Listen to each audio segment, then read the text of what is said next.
மகிழ்ச்சியாக வைக்கக்கூடிய பல விஷயங்கள் உன்னை சுற்றி இருக்கும் பொழுது, சோகமாக மட்டுமே இருக்கும் விஷயங்களில் கவனம் செலுத்திக் கொண்டே இருந்தால் மகிழ்ச்சியை முற்றிலுமாக இழந்து விடுவாய் என் பிள்ளையே.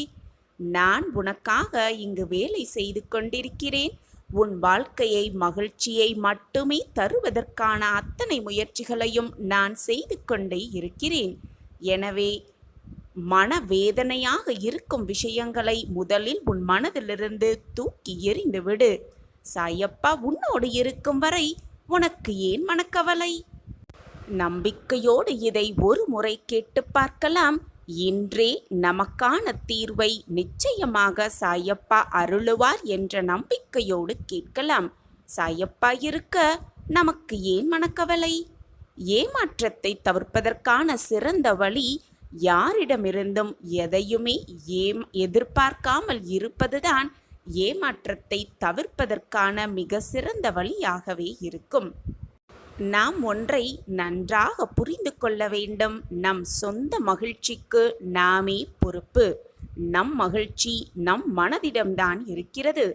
மற்றவர்கள் நம்மை மகிழ்விப்பார்கள் என்று நாம் எதிர்பார்த்து கொண்டே இருந்தால் எப்பொழுதும் ஏமாற்றத்தை மட்டுமே அடைவோம் என்பதுதான் தீர்க்கமான உண்மை.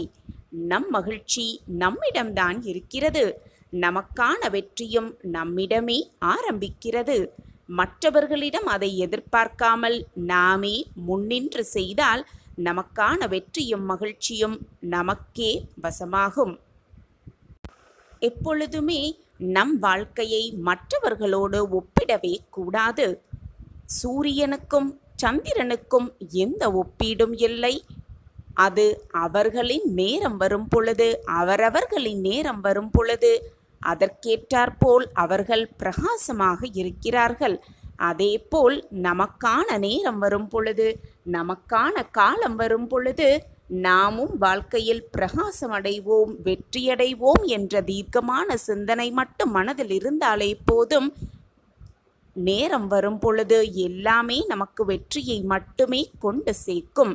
வெற்றி நிச்சயமாக நம்மிடம் வந்து சேரும். எதற்குமே நாம் மற்றவர்களோடு நம் வாழ்க்கையை ஒப்பிட்டு பார்த்து வாழவே கூடாது. நம்மளுடைய தற்போதைய நிலைமை நம்மளுடைய இறுதி இலக்கு அல்ல என்பதை முதலில் நன்றாக புரிந்து வைத்து கொள்ள வேண்டும். ஏனென்றால் சிறந்தது, மிகச் சிறந்தது இன்னும் நம் வாழ்க்கையில் வரவே இல்லை. காத்து கொண்டிருக்கலாம், நம்பிக்கையோடு காத்து கொண்டிருக்கலாம். மிக சிறந்த வாழ்வு நம்மிடம் வரும் என்ற நம்பிக்கையோடு காத்து கொண்டே இருக்கலாம். இன்றல்ல என்றாவது ஒரு நாள் வந்துதானே ஆக வேண்டும். ஒருபோதும் எதையுமே கட்டாயப்படுத்த வேண்டாம். அது இருக்கட்டும், இது இருக்க வேண்டும் என்றால் அது இருக்கும். அது இருக்கும் பொழுதும் நம் மனம் வலிக்கிறது என்றால் முதலில் கூர்ந்து கவனிக்கலாம். வாழ்க்கை நமக்கு ஏதாவது கற்பிக்க முயற்சி செய்கிறது என்பதை கூர்ந்து கவனித்து கொண்டே இருக்கலாம். நம் வாழ்க்கை என்னாகுமோ, நம் வாழ்க்கை தவறாக பாதையில் சென்றால் நம்மளுடைய எதிர்காலம் என்னாகிவிடுமோ, ஏதாகுமோ என்னாகுமோ என்று பயந்து கொண்டே இருப்பவர்களுக்கான ஒரு சிறிய புரிதல் இதுதான். நம்பிக்கையோடு முழுவதுமாக கேட்டு பார்க்கலாம். நம் வாழ்க்கை நம் எதிர்காலத்தை பற்றிய பயத்தை முற்றிலுமாக போக்கிவிடும் இந்த ஒரு கதை. ஒரு ஊரில் ஒரு இளைஞன் வாழ்ந்து வந்தான். அவன் நன்றாக படித்திருந்தும் கூட அவனுக்கு சரியான வேலை கிடைக்கவில்லை. மிகவும் ஏழ்மையான குடும்பத்தில் பிறந்து இருந்த அவன் தன்னுடைய வேலையை பற்றி மட்டுமே சிந்தனை செய்து கொண்டிருந்தான். நன்றாக வேலை கிடைத்தால்தான் தன் வாழ்க்கையை முன்னேற்ற பாதையில் அழைத்து செல்லலாம் என்ற தீர்க்கமான சிந்தனையோடு இருந்தான். ஆனால் எவ்வளவு முயன்றும் அவனுக்கு நல்ல வேலை எதுவுமே கிடைக்கவில்லை. இப்படியே போய்கொண்டிருந்தால் நம் வாழ்வே என்னாகுமோ ஏதாகுமோ என்ற கேள்விக்குறியோடு தினம் தினம் குழப்பத்தோடே கழித்து கொண்டு வந்தான். இப்படியே நம் வாழ்க்கை சென்றால் நம் வாழ்க்கையே நிர்கதியாக ஆகிவிடுவோம் என்ற எண்ணம் அவன் மனதில் ஓடிக்கொண்டே இருந்தது. அந்த எண்ண ஓட்டத்தை அவனால் நிறுத்தவே முடியவில்லை. இப்படியே இருந்தால் நம் வாழ்வே வீணாகிவிடும் என்ற தீர்க்கமான சிந்தனையோடு இதற்கு ஒரு முடிவு கட்டியே ஆக வேண்டும் என்ற தீர்க்கமான எண்ணத்தோடு அந்த ஊரில் வசிக்கும் ஒரு துறவியை சந்திக்க சென்றான். துறவியை சந்தித்து, துறவியே, நான் மிகவும் ஏழ்மையான குடும்பத்தில் பிறந்திருக்கிறேன். நான் நன்றாக படித்தும் கூட எனக்கு நல்ல வேலை கிடைக்கவில்லை. அந்த வேலை கிடைத்தாலும் என் மனதிற்கு பிடித்தமான வேலையாக அது இருக்கவில்லை. இப்படியே குழம்பி குழம்பி நான் நிர்கதியாக நிற்பது போல இருக்கிறேன். என் மனம் நிம்மதியில்லாமல் குழம்பி தவித்து கொண்டிருக்கிறது.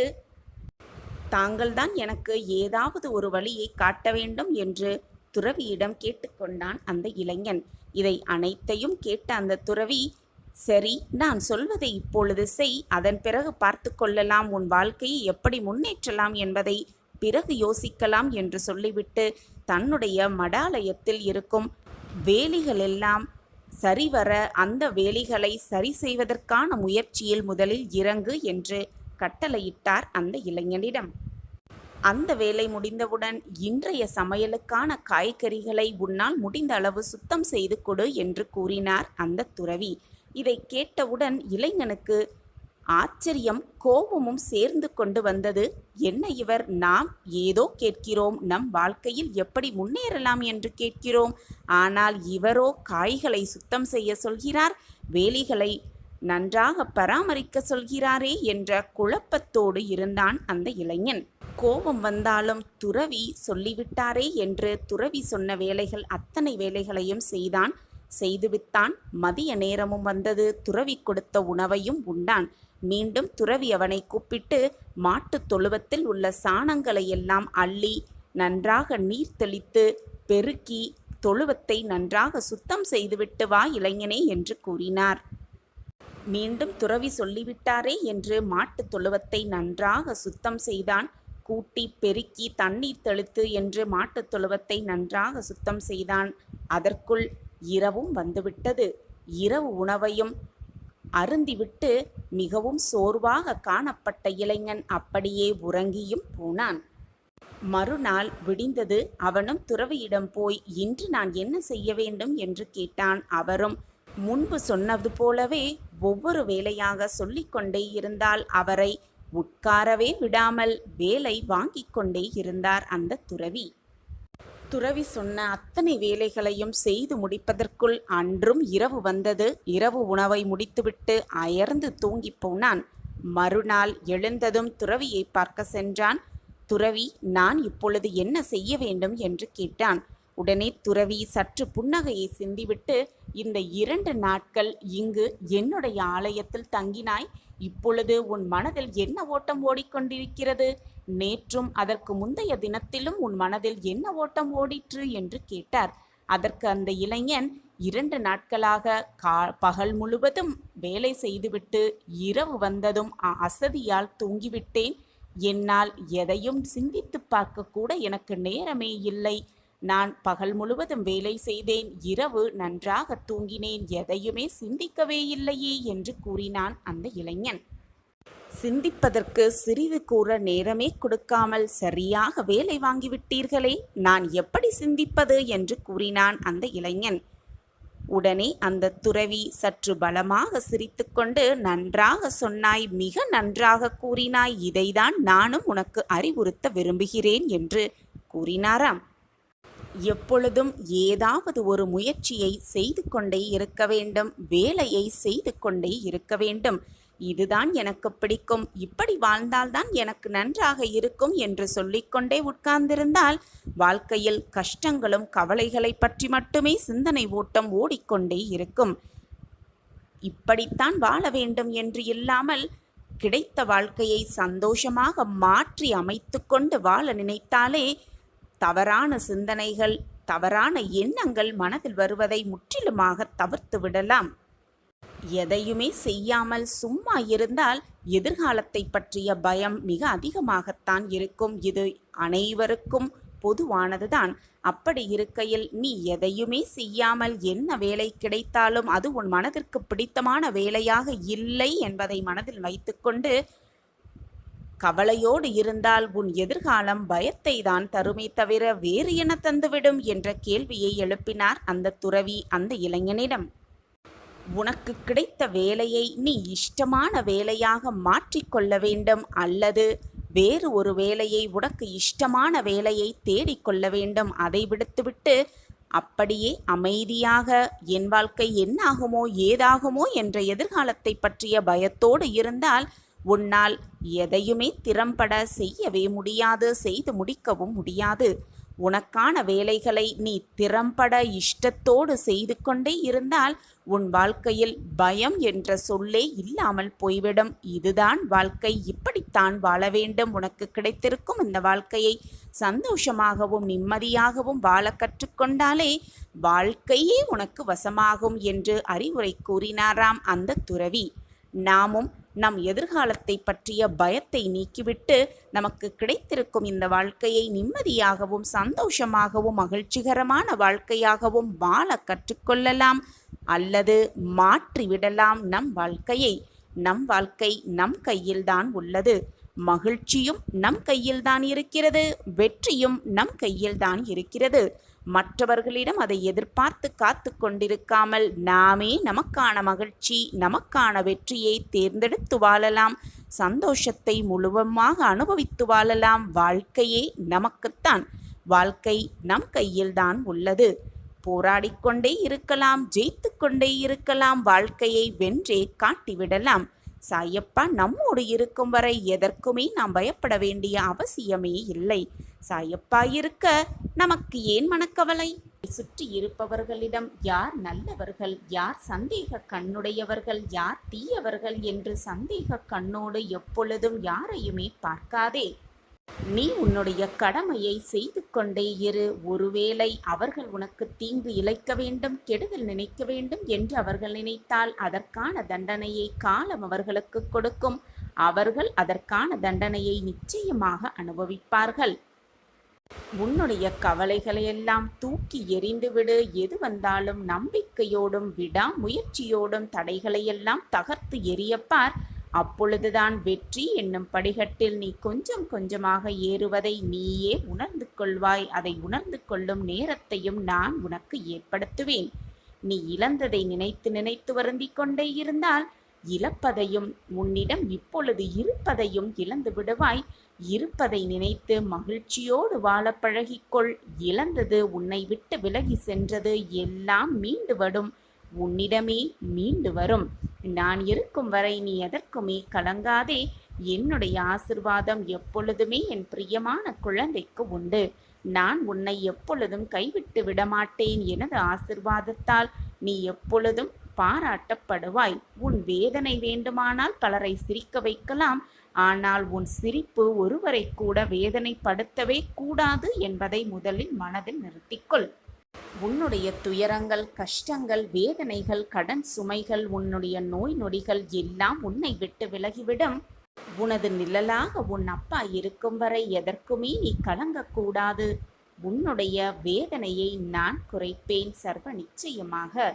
மனதில் நம்பிக்கையோடு இரு. நீ மகிழ்ச்சியாக இருப்பதை பார்ப்பதற்காகவே உன்னுடைய அம்மா அப்பாவாகிய இந்த சாயி எப்பொழுதுமே காத்து கொண்டிருக்கிறேன். எப்பொழுதுமே நான் உன்னை கைவிட்டு விடவே மாட்டேன். உன் எண்ணங்கள் எல்லாம் நிச்சயமாக நிறைவேறும். எதற்குமே நீ கலங்காதே. நீ வேண்டிய அனைத்தும் கண்டிப்பாக நிறைவேறும். நான் அதை நிறைவேற்றியே காட்டுவேன். நீ விரும்பிய வாழ்வை வாழப்போகிறாய். உன்னோடு நான் இருப்பதாய் உணர்ந்து கொள்ளும் நேரமும் உனக்கு நெருங்கிவிட்டது. எந்த சூழ்நிலையிலும் நான் உன்னை கைவிட மாட்டேன் என்ற நம்பிக்கை உன் மனதில் இருந்தால் போதும். நீ எதிர்பார்க்காததையும் எதிர்பாராத நேரத்தில் உன்னிடம் கொண்டு வந்து நான் சேர்ப்பேன். சர்வ நிச்சயமாக இது உன் சாயப்பாவின் சத்திய வாக்கேதான். என் வாக்கு என்றாவது பொய்த்ததுண்டா?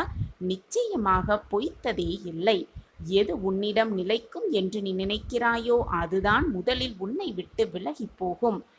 எதுவுமே யாருக்கும் எங்குமே நிரந்தரமே இல்லை என்பதுதான் நிதர்சனமான உண்மை. மனதில் வேதனை அதிகமாகிவிட்டால் பலம் கூற ஊர் காலகட்டத்தில் வலுவாகி மாறிவிடும். உன் மீது தவறு இருக்கும் பட்சத்தில் அடுத்தவரின் மீது கோபம் கொள்ளாதே. பிடித்தவரிடம் அன்பை வெளிப்படுத்த தேவையே இல்லை. உணர செய்தாலே போதும். அந்த அன்பு மிக சுலபமாக அவர்களுக்கு காட்டிவிடும். இயன்றதை இயலாதவருக்கு கொடுத்து உதவுதே இறை தொண்டை விட இன்றியமையாதது ஆகும்.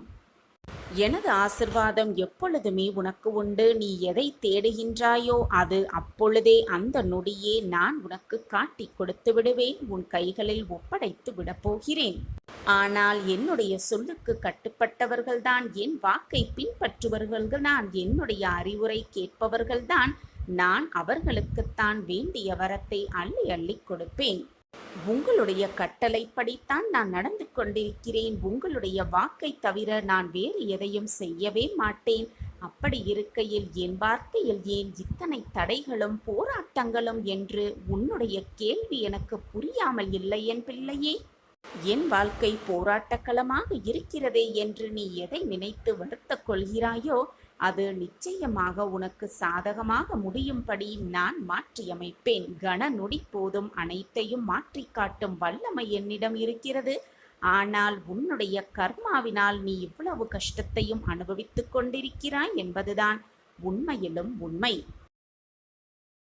எது நீ இழந்தாலும், எது உன்னை விட்டு சென்றாலும், எது உன் மனதை காயப்படுத்தினாலும் உன் சாயப்பாவை மட்டும் நீ விலகவே இல்லை குழந்தையே.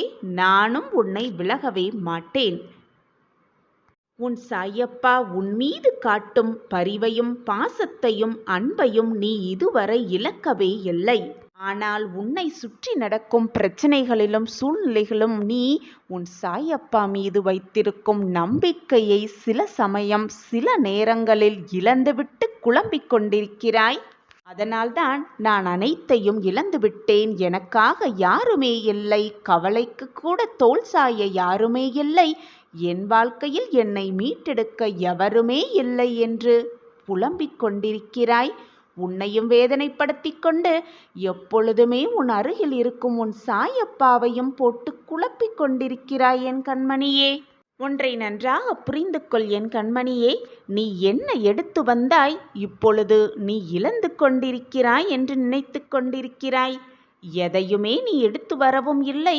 இப்பொழுது நீ இழந்தது எதுவும் பெரிதாக இழந்து விடவும் இல்லை. உன்னுடைய கர்ம வினையின் காரணமாகவே இதுவெல்லாம் உன் வாழ்வில் நடக்கிறது என்பது உனக்கு புரிகிறதா, அல்லது புரிந்தும் புரியாதது போல் இருக்கிறாயா? உன் வாழ்வில் நீ இதுவரை இழந்ததை எல்லாம் மீட்டுத்தர உன் அப்பா நான் இருக்கும் பொழுது எனக்காக யாருமே இல்லை என்று நீ வேதனைப்படுவதும் கோபப்படுவதும் எனக்கு வருத்தமாக இருக்கிறது பிள்ளையே. உன்னுடைய காத்திருப்புக்கான சரியான பலனை நான் நிச்சயமாக உனக்கு கொடுப்பேன். இதில் எந்த ஒரு மாற்றமுமே இல்லை. வாழ்க்கையில் மகிழ்ச்சியாக வாழ சில வழிமுறைகளை கூறுகிறேன், கேட்டு அதன்படி நட. எப்பொழுதும் உன் வாழ்வில் நிம்மதி இருக்கும். நிம்மதி இருந்தால் மகிழ்ச்சி தானாகவே வந்துவிடும். ஒரு குரு தன் சீடர்களுக்கு அறிவுரை வழங்க வந்து கொண்டிருந்தார். அப்பொழுது அவர் கையில் ஏதோ ஒன்றை எடுத்து வருவதாக சீடர்கள் அனைவரும் பார்த்து கொண்டிருந்தனர். பார்த்து கொண்டிருந்த சீடர்கள் அனைவருக்கும் வியப்பு. தன்னுடைய குரு கையில் என்ன கொண்டு வந்திருக்கிறார் என்பதை அறிந்து கொள்ள ஆவராக அனைவரும் குருவையே பார்த்து கொண்டிருந்தனர். அப்பொழுது குரு கையில் ஒரு சிறிய கயிறு இருந்ததை அனைவரும் பார்த்தனர். வந்த குருவும் தன்னிடத்தில் அமர்ந்து கொண்டார். சீடர்கள் அனைவரிடம் எதுவுமே பேசாமல் அவர் அமைதியாக இருந்தார். சிறிது நேரத்தில் தான் கொண்டு வந்திருந்த கயிற்றில் முடிச்சை போட்டுக்கொண்டே இருந்தார் அந்த குரு. முடிச்சு போட்ட பிறகு தன்னுடைய சீடர்களை நோக்கி அந்த குரு, சீடர்களே, நான் கொண்டு வந்த கயிற்றில் முடிச்சை போட்டுவிட்டேன். இப்பொழுது கூறுங்கள், நான் கொண்டு வந்த கயிறு இதுவா அல்லது வேறு ஏதுவும் இருக்கிறதா என்று சீடர்களை பார்த்து கேட்டாராம் அந்த குரு. அப்பொழுது கூட்டத்தில் இருந்த ஒரு சீடர் எழுந்து, குருவே, இது நாம் பார்க்கும் கோணத்தில்தான் இதற்கு பதில் சொல்ல முடியும். ஒரு கோணத்திலிருந்து பார்த்தால் நீங்கள் கொண்டு வந்த கயிறுதான் இந்த கயிறும் கூட. ஆனால் வேறு கோணத்தில் பார்த்தால் இதில் முடிச்சு போட்டதால் இதன் வடிவமும் அளவும் கூட மாறி இருக்கிறது. எனவே இது வேறு கயிறாக கூட இருக்கலாம். இதில் தவறு என்று எதுவுமே இல்லை என்று கூறினாராம். நாம் பார்க்கும் கோணத்தில்தான் அனைத்துமே இருக்கிறது என்று கூறினாராம் அந்த கூட்டத்தில் இருந்த ஒரு சீடர் தன் குருவை பார்த்து. இந்த பதிலை கேட்ட குரு, சிரித்துக்கொண்டே தன் கையில் இருக்கும் கயிற்றின் இரு முனைகளையும் பிடித்து நன்றாக இழுத்தாராம். முடிச்சு நன்றாக இறுகிக் கொண்டதாம். உடனே குரு சீடரை பார்த்து, இப்பொழுது கூறுங்கள், இந்த கயிற்றின் முடிச்சை அவிழ்க்க முடியுமா முடியாதா என்று கேட்டாராம். அப்பொழுது மற்றும் ஒரு சீடர் எழுந்து, இவ்வளவு இறுக்கமாக முடித்தை போட்ட பின்பு அதை அவிழ்க்க எப்படி முடியும் குரு? அவிழ்க்கவே முடியாது என்று கூறினாராம். உடனே அந்த குரு, கடைசியாக உங்களிடம் ஒரு கேள்வியை கேட்கிறேன். இந்த 3 முடிச்சுகளையும் அவிழ்ப்பது எப்படி என்று கேள்வியை முன்வைத்தாராம் சீடர்களை பார்த்து. உடனே கூட்டத்திலிருந்த மற்றும் ஒரு சீடர் எழுந்து, முடிச்சை எப்படி போட்டோமோ அதன்படிதான் அந்த முடிச்சை அவிழ்க்க முடியும் என்று கூறினாராம்.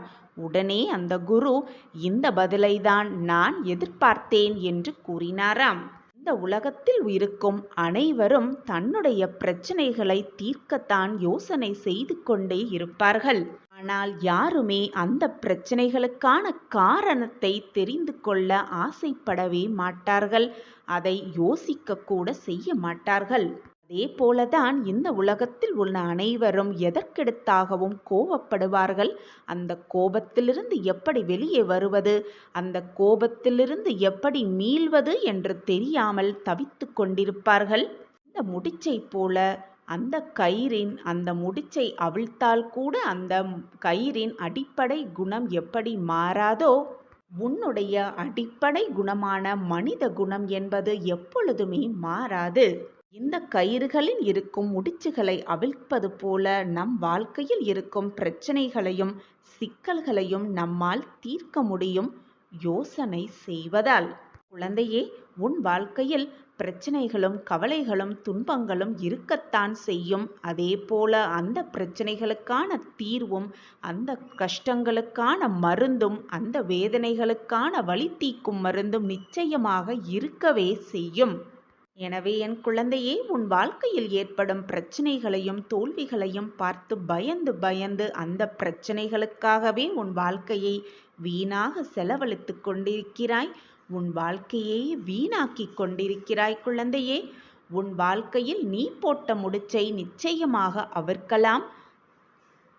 முயற்சி செய்து கொண்டே இரு. முயன்றால் முடியாதது என்று எதுவுமே இல்லை.